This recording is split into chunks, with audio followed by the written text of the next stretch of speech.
skills. Taken offline after yet another shocking confidentiality breach uncovered by this programme.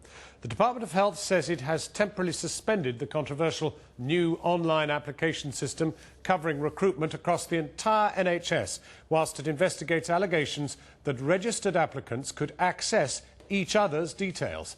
The investigation was prompted by revelations on Channel 4 News about a massive lapse in security on the MTAS site.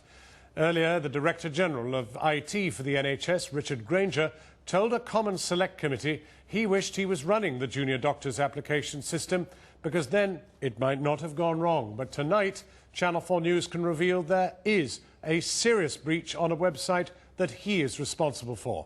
Our health correspondent Victoria MacDonald has this exclusive report. For the second day in a row, a breach in the security on the MTAS computer system, used by 32,000 junior doctors to apply for training posts. Channel 4 News has learned that it was possible to hack into their personal application sites with remarkable ease. All it took was a simple changing of a number on the URL. Personal messages and details could be found. In this case, we've got a new day. And a new breach. Yesterday it was an Excel spreadsheet which was available online. Today I've been able to go inside the site and actually have a look around at different people's online application forms live. Initially, we thought it was just MTAS applicants who have their own registration number who could do this. Now we've learned that if an email was sent with the URL to anyone, not just an applicant, they could access the private sites without even logging in.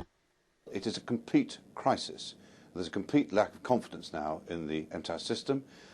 For these breaches and these holes to be being found in the system means that we're nothing short of having to call for this now to be closed down so everybody can just take stock.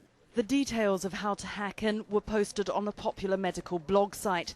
The blogger then informed the health department late this afternoon, and the serious flaw appeared to have been immediately fixed. Shortly after 5, the MTAS system was pulled down. Now, they say due to planned essential maintenance work. Coincidentally, though, it was just 1 hour after they'd been informed of this latest security breach. And yesterday there was this, the personal details of medical students applying for foundation course posts open to anyone, home telephone numbers, their applications, even their sexual orientation, which as it happens should have been kept separate from their names, as it's only needed for ensuring the employers are complying with equal rights legislation. We believed the MTAS data breach happened over a number of hours.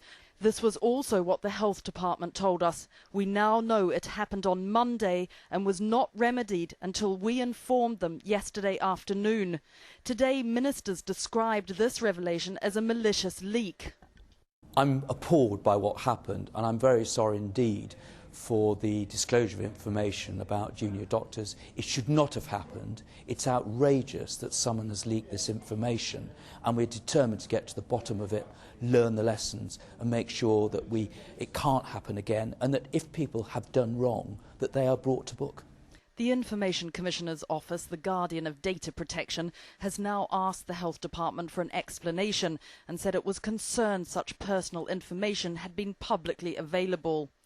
Yet the Health Secretary, Patricia Hewitt, had also been warned about another security breach on March the 5th by the British Orthopaedic Trainees Association.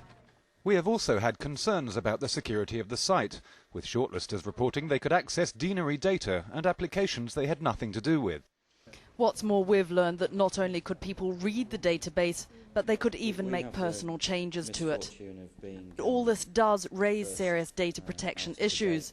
This morning, MPs questioned the head of the NHS IT system, Richard Granger, about Connecting for Health, which will hold patient records.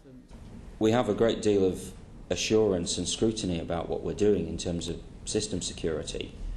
No system's ever going to be totally secure, but a remarkable number of the general public do entrust information through electronic channels with far lower levels of security than we offer.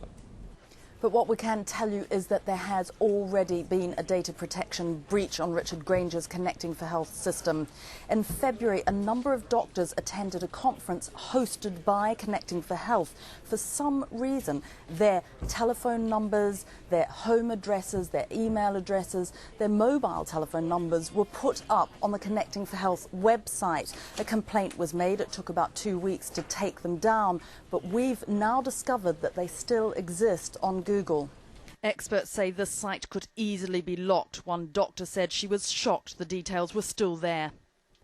Less than an hour ago, the health department finally admitted it had suspended the MTAS website, not for planned maintenance work, although that's what it still says on the system, but because they were investigating our latest revelations. Victoria MacDonald reporting.